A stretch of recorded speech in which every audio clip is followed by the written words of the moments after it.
তো বস আজকের এই ভিডিওতে আমরা ইন্ডিয়ান সিনেমার বেশ কিছু আপডেটস দেবো। তো চলো আজকের ভিডিও শুরু করা যাক। আজকের প্রথম যেটা আপডেট সেটা হচ্ছে মির্জা 2 নিয়ে। অঙ্কুশের মির্জা 2 আরও বেশি ভায়োলেন্ট হবে পার্ট 1-এর তুলনায়, এবং এখানে আমরা জানি যে মেন অ্যান্টাগনিস্ট জিউ সেনগুপ্ত। তো অঙ্কুশ ভার্সেস যিশু সেটা দেখার জন্য তো আমি খুব এক্সাইটেড। তবে তার আগে বলে রাখি, এই ছবিতে শুধুমাত্র একজন খলনায়ক হবে এমন নয়, ছবিতে আরও অনেক খলনায়ক থাকবে, তবে একজন খলনায়িকাও থাকবে, অনামিকা সাহা, যার বিন্দু মাসির ক্যারেক্টারটা আমাদের ভীষণ ভীষণ পছন্দের। তো সেরকম কাইন্ড অফ একটা ক্যারেক্টার সে প্লে করবে এবং চরিত্রটা অনেক ভায়োলেন্স করবে বড় পর্দায়। তো যেটা শোনার পরে আমি খুব এক্সাইটেড দেখার এখানে পলিটিক্যাল যে এনভায়রনমেন্ট সেটাকে কীরকমভাবে আনে, কারণ এই চরিত্রটা একজন পলিটিশিয়ান হতে পারে মেবি। তো দেখার মির্জা 2 কেমন হয়। খুব বড় প্ল্যানিং করেছে অঙ্কুশ এবং তার টিম।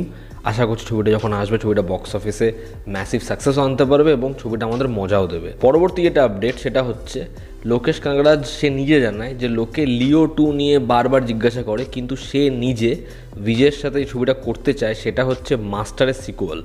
কারণ সে জেডিকে আবার বড় পর্দায় প্রেজেন্ট করতে চায় এবং জেডির একটা বড় ব্যাক স্টোরি, তার একটা অজানা গল্প যেটা অডিয়েন্স জানে না, সেটা সে অডিয়েন্সের সামনে তুলে ধরতে চায়। তো সে বেশি এক্সাইটেড মাস্টারের সিকুয়াল নিয়ে। এবার সেখানেও একটা বড় অনিশ্চয়তা রয়েছে যে থালাপতি বিজয় সে পরবর্তী সময় সিনেমা করবে কি না। তো লোকেশ কানাগরাজ সে একটা স্টেটমেন্ট দেয় যে সে একটা আইডিয়া ন্যারেট করেছে রজনীকান্ত এবং কমল হাসান দুজনকে, যেটা হচ্ছে এজেড দুটো গ্যাংস্টারের গল্প, এবং দুজনেরই ইনিশিয়াল যে ওয়ান লাইনার সেটা ব্যাপক পছন্দ হয়েছে। এবার যদি এমনটা হয় যে লোকেশ কানাগরাজ এমন একটা ছবি বানায় যেখানে কমল হাসান এবং রজনীকান্ত দুজন একসাথে রয়েছে, দুজন স্ক্রিন শেয়ার করছে, জাস্ট ভাবো অডিয়েন্সের রিয়াকশানটা কী হবে। অডিয়েন্স পাগল হয়ে যাবে, সিনেমা হল ফেটে ফুরে যাবে। তামিলনাড়ুর লোক কি গোটা প্যান ইন্ডিয়া লেভেলে ছবিটার কী প্রচার হবে এবং অডিয়েন্সের কীরকম উন্মাদনা থাকবে ছবিটা নিয়ে। তো মেবি আমরা এরকম কোনো একটা কিছু খুব শীঘ্রই হতে দেখতে পাবো। এবং লোকেশ তার পরবর্তী যে লাইন আপ সেটা নিয়ে জানায় তার নেক্সট ছবি হচ্ছে কাইথি 2 এবং তারপর হচ্ছে বিক্রম 2। তার কুলির পরেই আসবে হচ্ছে কাইথি 2। তার প্রি প্রোডাকশনের কাজ অলরেডি স্টার্ট হয়ে গেছে এবং সেটা কমপ্লিট করে সে নিয়ে আসবে অডিয়েন্সের জন্য বিক্রম 2। তো তার লাইন আপে অনেক পরপর প্রজেক্ট রয়েছে। যদি প্রত্যেক বছর একটা করেও ছবি আসে তো সেটাও আমাদের জন্য যথেষ্ট। দেখার তার থেকে আমরা কীরকম লেভেলের সারপ্রাইজেস পাই আগামী দিনে। পরবর্তী যেটা আপডেট সেটা হচ্ছে পাঠান 2 নিয়ে। দেখো সিদ্ধার্থ আনন্দের ছবি, বরাবরই ল্যাভিশ স্কেল, সেটা ব্যাপক লোকেশন, দারুণ লোকেশন, সেগুলোই আমাদেরকে বড় পর্দায় উপহার দেয়। এবার মেকার্সরা ওয়াইআরএফ প্ল্যান করছে সেটাকে আরও বড় স্কেলে নিয়ে যাওয়ার। পাঠান 2 যাতে গ্র্যান্ডোর ওয়াইজ, লোকেশন ওয়াইজ আরও বেশি মজা অডিয়েন্সকে দিতে পারে। তো পাঠান 2 সেই ছবিটার যে ব্যাকড্রপ হবে সেখানে সবথেকে বেশি পোর্শন শ্যুট করা হবে চিলিতে, এমনটাই লেটেস্ট আপডেট। এবং তারা একটা বড় শিডিউল ফেলবে যেরকম যা প্ল্যান চলছে। দেখার কিং ছবির কাজ কমপ্লিট হয়ে শাহরুখ খানের পাঠান 2 সেটার কাজ কবে থেকে আরম্ভ হয় এবং কত দিনের শিডিউল হয় এই ছবিটার, এবং ছবির যে লোকেশন সেটাকে কীরকমভাবে আমরা দেখি এই ছবিতে প্রেজেন্ট করতে। পরবর্তী যেটা আপডেট সেটা হচ্ছে সনম তেরি কসমের সিকুয়েল নিয়ে।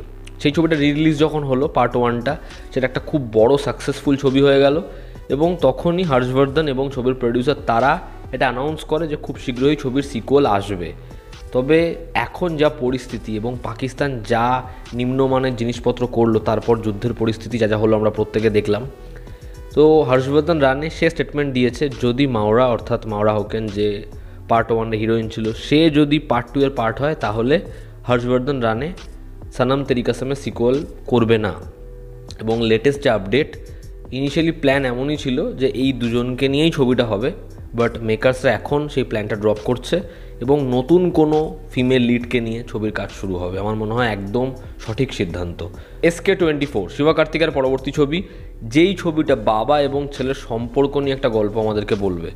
এবং যা আপডেট, এই ছবিতে বাবার ক্যারেক্টার অ্যাপ্রোচ করা হয়েছে মোহনলালকে।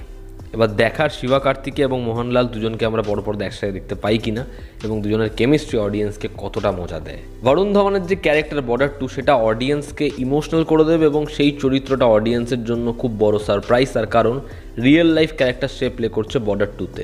হোশিয়ার সিং তার ক্যারেক্টারটা প্লে করছে এখানে বরুণ ধওয়ান। দেখার তার চরিত্রটা হয় কেমন। দোস্তানা 2 যেটা নিয়ে আমরা কয়েকদিন আগে আপডেট দিলাম, লক্ষ্য সে ছবিতে অভিনয় করবে এবং বিক্রান্ত মেসির ছবিতে অভিনয় করার কথা চলছে। দেখার কার্তিক আরিয়ানকে আবার ছবিতে দেখা যায় কিনা পরবর্তীতে অ্যাড অন হতে। তো এই ছবিটা নিজের থিয়েট্রিক্যাল যে রিলিজ সেটাকে অ্যাভয়েড করবে এবং ছবিটা ডিরেক্ট আসবে প্রাইম ভিডিওতে। দেখার সেই ছবিটা রিসেপশন কেমন হয়, ছবিটা কি ভালো হয়। তো এই ছিল আজকের লেটেস্ট আপডেটস। এতে তোমাদের কি অপিনিয়ন জানিও, জনতা আমাদের পাশে আছে। আবার দেখা হচ্ছে, টেক কেয়ার।